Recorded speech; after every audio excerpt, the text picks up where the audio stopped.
I want to talk about left-hand, right-hand path and Hecate specifically today. Recently, I was having a conversation with another practitioner who was under the impression that Hecate is a left-hand path deity. And I want to break this down a little bit because I think it's important to talk about.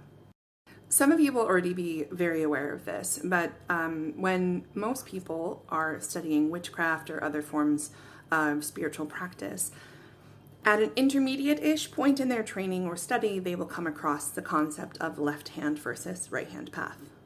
Most of you will already know that left-hand path versus right-hand path is not the dichotomy of good and evil explicitly.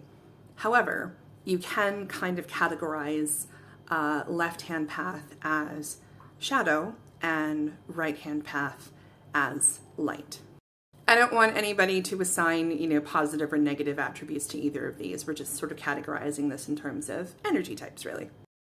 What is very important to understand is that following a left-hand path or a right-hand path does not necessarily equate to balance. What happens if you stay in the light for too long? You eventually go mad, and then you go blind. What happens if you stay in darkness for too long? You go mad, and then you go blind. Humans were not designed in any sense of who we are as people, physically, spiritually, mentally, to exist in only one paradigm exclusively all the time. When you bring a deity like Hecate into the mix, it gets even more interesting. Hecate is, of course, a dark chthonic deity, and subsequently is very often perceived as being a left-handed path deity. I don't agree with this take at all.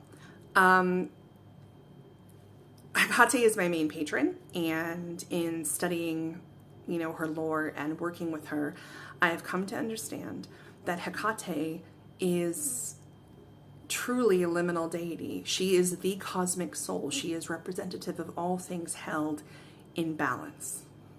So while you're going about your studies, if you come across these concepts or you're already studying them, engaging with them, etc., remember that all scales universally must balance.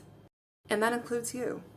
Witches, pagans, spiritualists, we are people of power, and balancing that power not only for the benefit of the world, but for ourselves is critical. There is a place for light work. There is a place for shadow work. I hope that this is helpful.